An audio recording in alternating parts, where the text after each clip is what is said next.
Devil May Cry é uma das, se não a minha franquia favorita de jogos, que ultimamente foi bem falada muito por causa daquela série bem medíocre e falha da Netflix, que por mais que não tenha gostado dessa série, admito que sim que ela fez até um certo acerto em fazer muita gente reconhecer a série de novo, ou realmente só conhecer melhor a série, ou tirar o gosto ruim da boca de ver aquela série, voltando a jogar ou rejogar o Devil May Cry 5. E um dos personagens que aparece nessa série foi o Coelho, que já tinha aparecido no mangá que se passa antes de DMC3. Que supostamente esse Diano teria lido aí. E depois daquela série medíocre eu queria ver algo que realmente expandia a franquia. E então fui atrás de jogar os jogos da série. Que sim, infelizmente só vou poder jogar o 4 ou 5 porque a HD Collection, né, que eu tenho aqui em disco de PS4 simplesmente trava, né, que a HD Collection vem com os 3 primeiros jogos da série.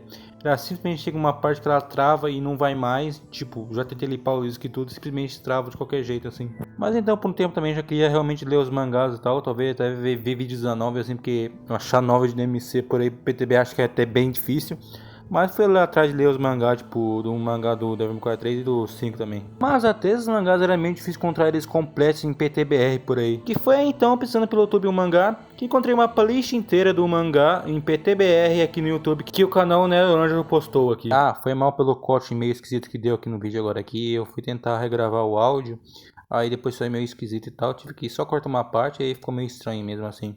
Mas beleza, né? Então vou fazer um resumo desse mangá contando a parte Code 1, que conta a história do Dante. E talvez faça um vídeo focando na Code 2, que é a parte que conta a história do Virgil.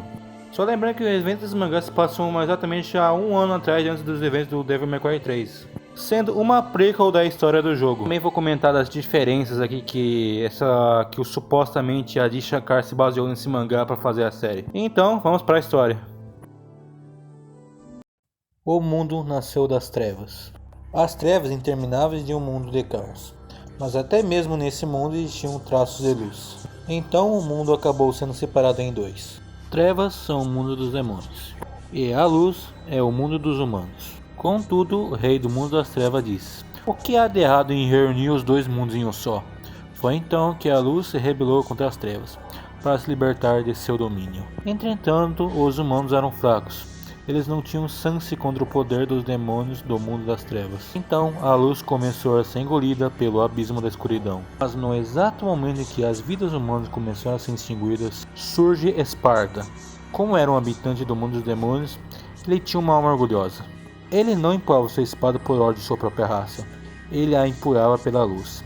Ele usava a sua espada em prol dos fracos. Contra sua espada, até mesmo o rei dos demônios foi derrotado. E sem o rei, as trevas perderam seu poder. Esparta temia o retorno das trevas. Então ele selou o mundo das trevas e os que nele viviam. Os humanos sobreviventes passaram então a idolatrá-lo como um herói, que havia salvo o mundo humano. Não demorou para que as pessoas começassem a chamá-lo de Esparta, o lendário Cavaleiro Negro. Mas logo o que era um fato real virou apenas uma lenda. E a lenda se tornou um mero conto de fadas. Então corta para o presente na história do mangá, com o Dante recebendo uma ligação. A pessoa que liga para lá acho que é da funerária, mas o Dante só fala que trabalha com corpos vivos. Dante fica puto porque há dias tem sido assim, que com nada além de pedidos para eles cuidarem de cadáveres, e que mandaria o Enzo mudar o número deles. Dante então vai ligar a discoteca, que eu acho que esse é o nome, porque eu não lembro o nome disso daí direito, porque isso daí com certeza é uma caixa de som. Então Dante fala que o aparelho de música geralmente tocado em bares tá dando problema de novo, mas não se surpreende, já que tudo que ele tem é de porcaria de segunda mão. Inclusive descobre que o nome do negócio é Victoria, que toca Devil Never Cry de fundo, muito pica. Então Enzo, que é o cara que consegue arrumar trabalhos para Dante Caça-Demônios, chega dizendo que arrumou um trabalho pro Dante. Enzo diz que esse é o trabalho dos últimos 3 meses e que ele deveria sair um pouco do quarto dele. Então o Dante fala que vai sair depois e o Enzo diz que vai esperar ele no lugar combinado. Então Dante chega num lugar que parece ser uma boate bar. Dante é recebido por uma moça local, que pergunta a ela se ela viu algum italiano bêbado por aí. Ela diz que se Dante está procurando o Enzo, que ele está no segundo andar. E também pergunta a Dante se ele vai se juntar a elas. E Dante diz que só se ele fosse um caçador de coelhos. Olha esse foreshadow aí, ó. Dante chega no segundo andar e já se depara com uma mulher desfalecida no chão. Dante então vê Enzo cercado por demônios. E Enzo pede desesperadamente a Dante que o ajude. Então Dante vai lá e começa a se insolar todos os demônios. Até que no meio da luta ele pisa em uma carta no chão.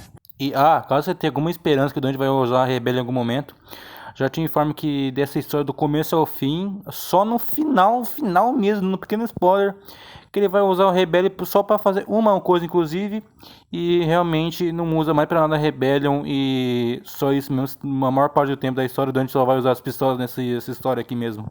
Aquela carta era da recompensa que Enzo havia dito para Dante, que seria o trabalho dos últimos 3 meses, que daria 40 milhões pela captura de uma criança desaparecida.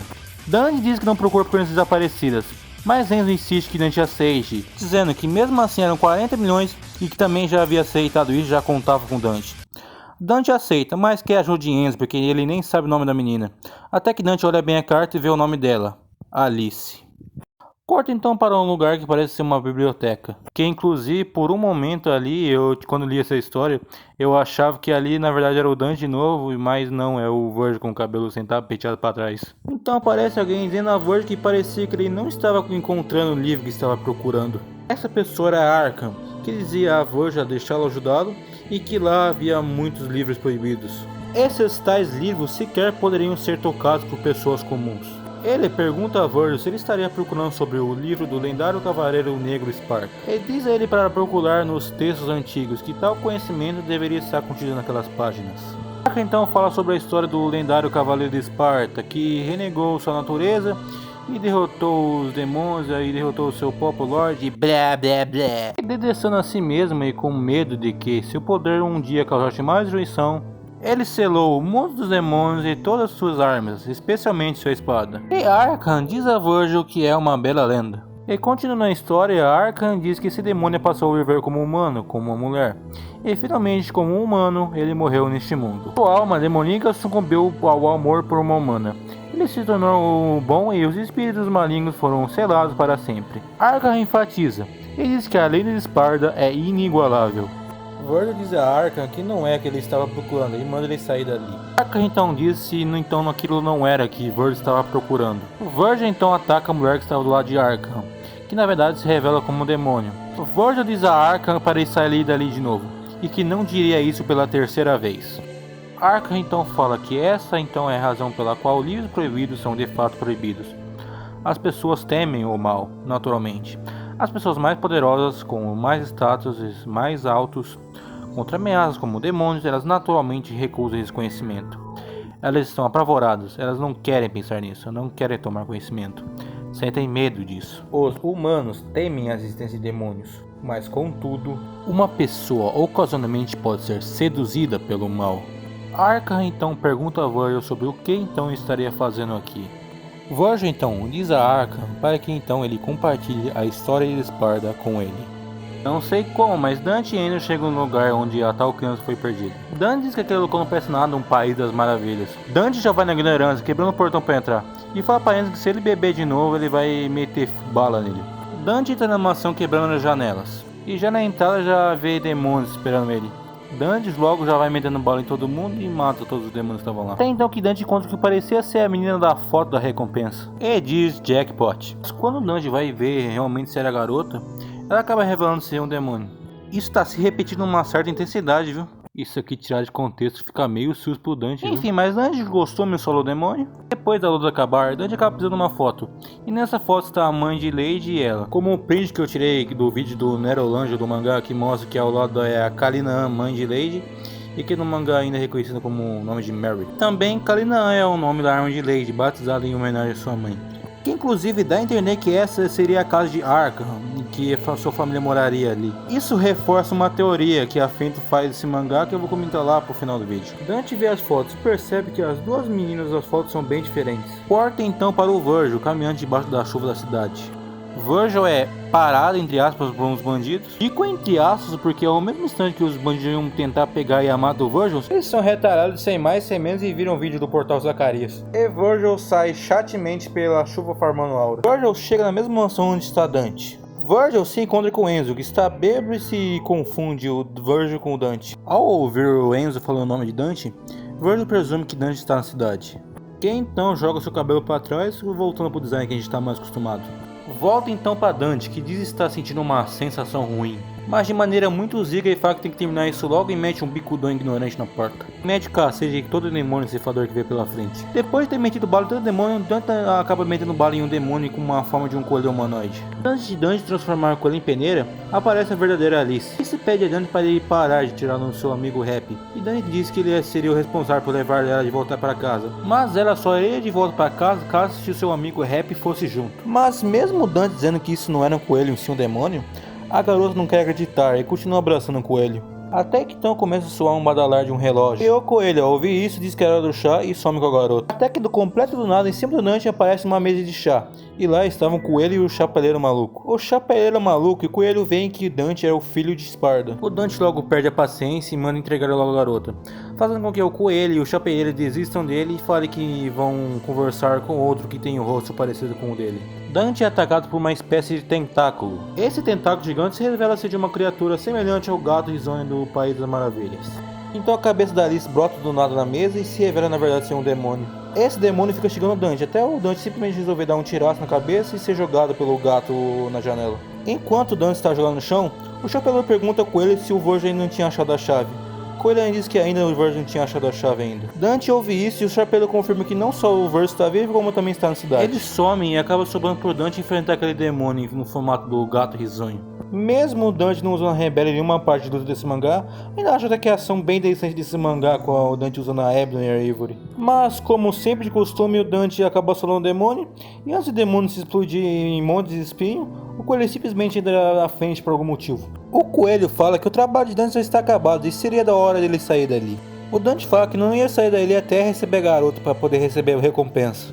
Mas o coelho revela que tinha sido ele mesmo que tinha feito o pedido. O coelho revela que fez isso porque apenas queria ver o filho de Esparda de perto. O coelho então mostra a Alice sendo dominada por forças demoníacas. Então o coelho começa a falar sobre a torre Temnigu, que os humanos ficaram fascinados por demônios, e eles começaram a procurar por demônios, aspirando seus poderes como resultado disso.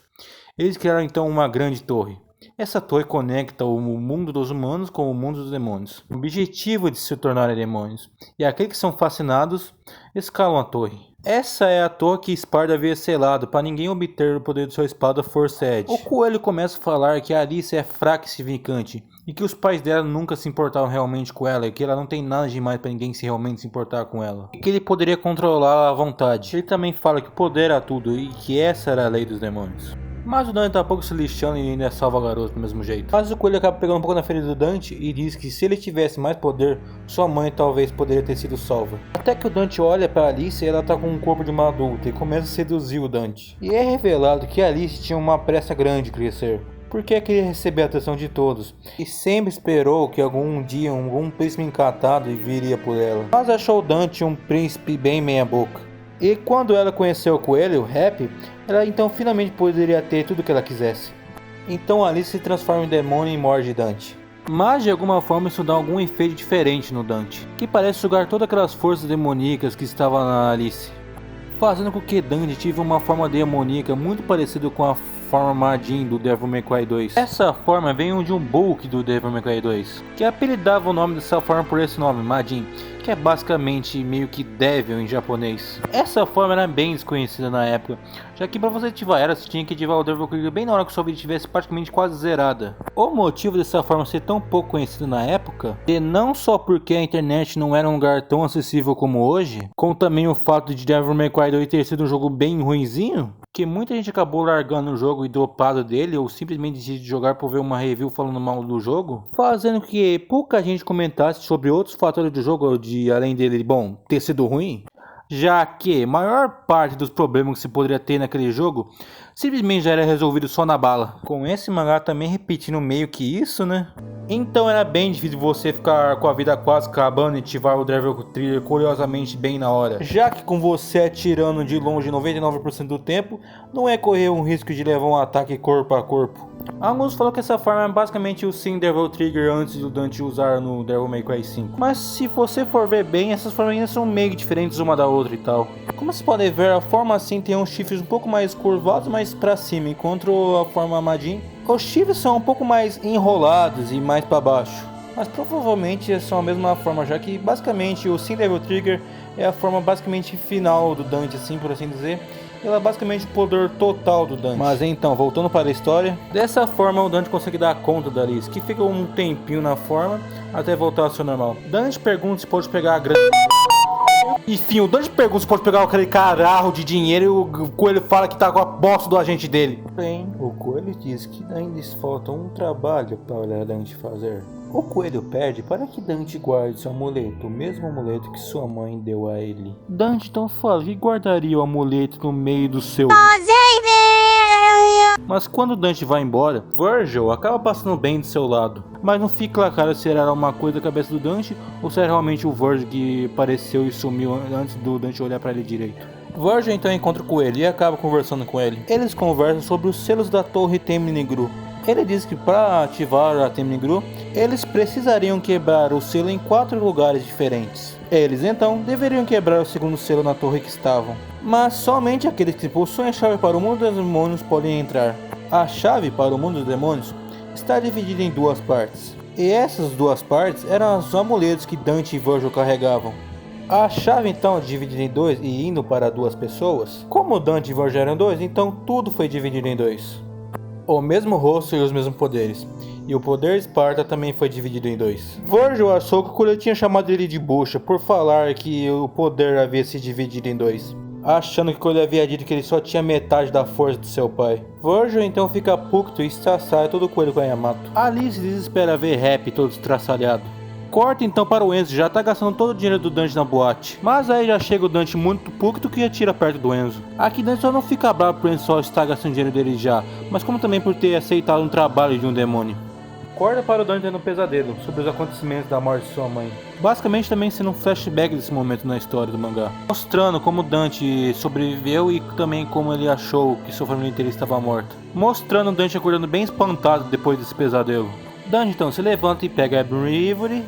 E também é o único momento que o Dante usa Rebellion nesse mangá inteiro. E ainda usa só um pouquinho pra treinar, ainda não um único ataque só.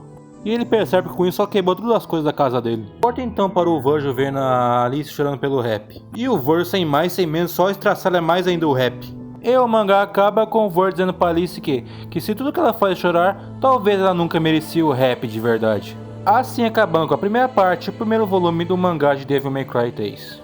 E bom, o que esse mangá se propõe a fazer, que é basicamente expandir e contar a história anteriormente de Devil May Cry 3, eu acho que de forma até que bem decente consegue propor e fazer isso bem. Agora falando umas diferenças da série pro mangá, bom, do Enzo eu acho que foi o personagem que mais se manteve aqui, porque basicamente ele ainda é o cara de alívio cômico que arruma os trabalhos pro Dante, mesmo também gênero um pouco diferente do que é aqui no mangá. Agora o Coelho, ele até seria o melhor personagem da série, e é o melhor personagem da série, quando você menos sabe dele.